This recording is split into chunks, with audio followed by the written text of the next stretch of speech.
You're watching the Two Pricks at the Ashes. That's the sharpest thing in this series.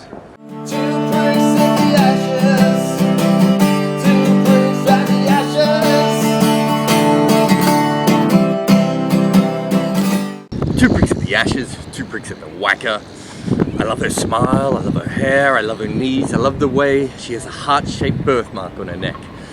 I love her in swing, but I hate her crooked teeth, her 60s haircut, her knobby knees. I hate the way she sounds when she laughs, and I hate her inconsistency. Welcome to the WACA, where like the Roxbury, Mitchell Johnson has been full and swinging. Do you always have faith in Mitchell Johnson? Yes, because when he scores 161 for WA, comes out, scores 63 and then takes 6 for on the second day, Okay. you know we're in for a good day, aren't we? Australia already shelled a catch. Looks like it was Adelaide. Throw the ball to Mitchell Johnson and, 9 overs from Johnson later and we're in the middle of England's first innings in Brisbane. What happened? Yeah, he's an amazing creature, isn't he? I'd love to cut him open and see what's actually inside him, because he's such a weird dude. But the ball swung for him. He just said in the press conference that he wasn't trying to make it swing, which makes him even more infuriating. He didn't do that on purpose, Sam. He just carved your heart out of your chest and left it beating in front of you, but not on purpose, Sam. Why would you say that? You've just got one of the great spells in Ashes history. 4 for 7. Gutted England's top order, and then you go out and say you didn't even mean to do it. Why? Because he probably can't do it again. he's probably going, shit. That was lucky. If that doesn't happen again, they're going to bag me. So I'll just say I did it by accident. The great thing is that Johnson at Brisbane, he wasn't swinging the ball. England just let him go outside off stump, let him go. Today, totally different. He's swinging it back 90 miles an hour plus. There's one bit of passage to play to Collingwood.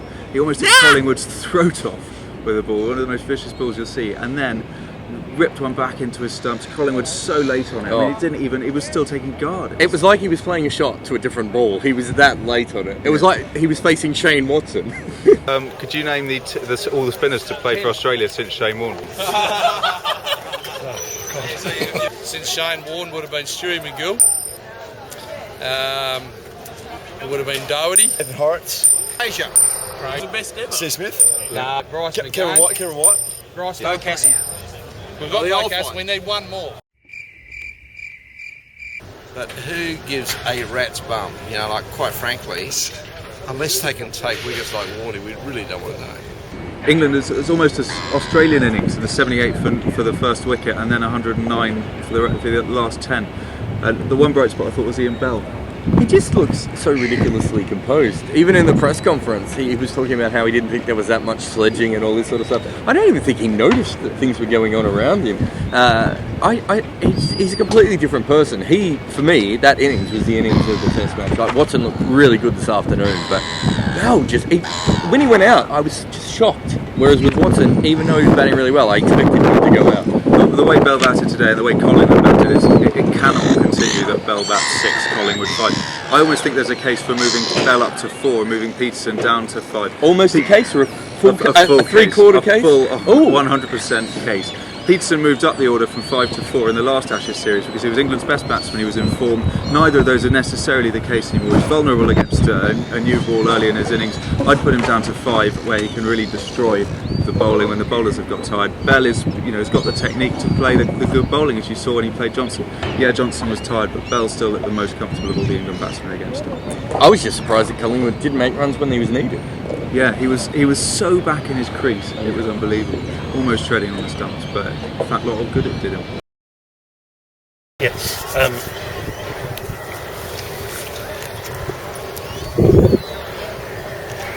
Go for it whenever, it's early. John Stern, the Wisden cricketer.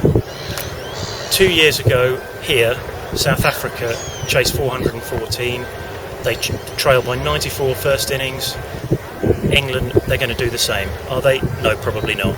Mickey Arthur, the coach here, then the South African coach, says the pitch is different. Not going to happen. Who knows? Let's see. Watson and Hussey. They took the game away from England like that, maybe quicker. It was just, it looked at one stage where I was already willing to book my flight home for tomorrow night, and then suddenly they were pinging the partnership around. Hussey and Swan, he likes to give him a bit of tap, doesn't he? He definitely does. It's extraordinary again that same 3 guys failed for Australia again. Ponting, Hughes and Clark got big decisions on all 3. it's really interesting. This series, that session was all about sort of average cricket really, and apart from Watson and Hussey, all the rest was pretty average. Finn bowled some horrible balls, still got 2 wickets. It's almost like 2009 was a series between 2 very average sides, but it wasn't entertaining because it was all won by people playing badly, whereas this has been a great series, even though there's been some pretty average cricket, because you've had some great performances throughout it. Well, I suppose the most telling thing was Clark, in that it looked like to me he was batting like someone who knew he was injured. He knew he was going to be bounced, so he tried to attack as much as he could, and that obviously didn't work out that well for him, did it? No.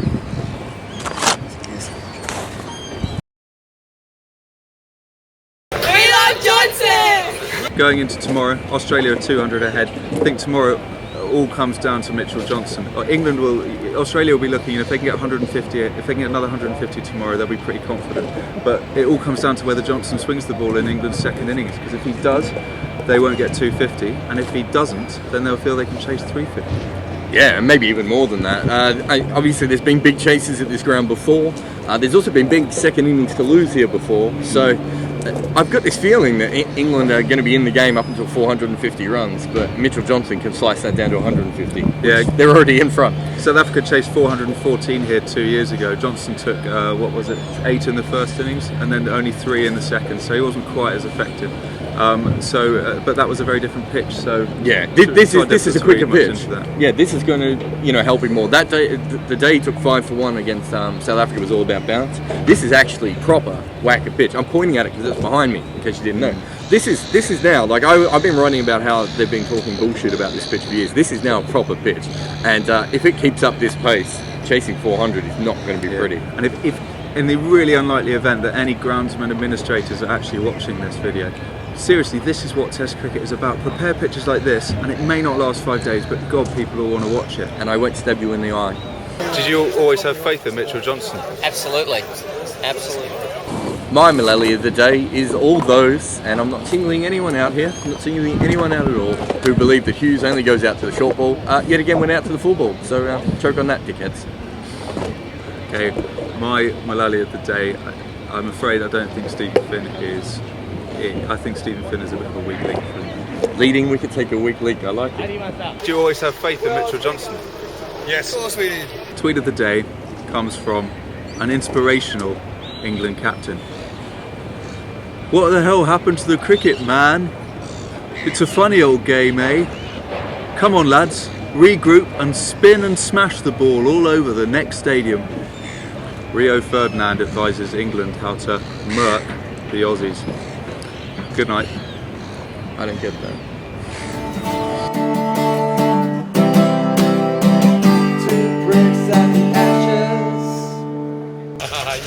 Oh fuck. Stick that phone fitting and plaque up. Cool. If you would have fucked that up, I would have punched you in the throat.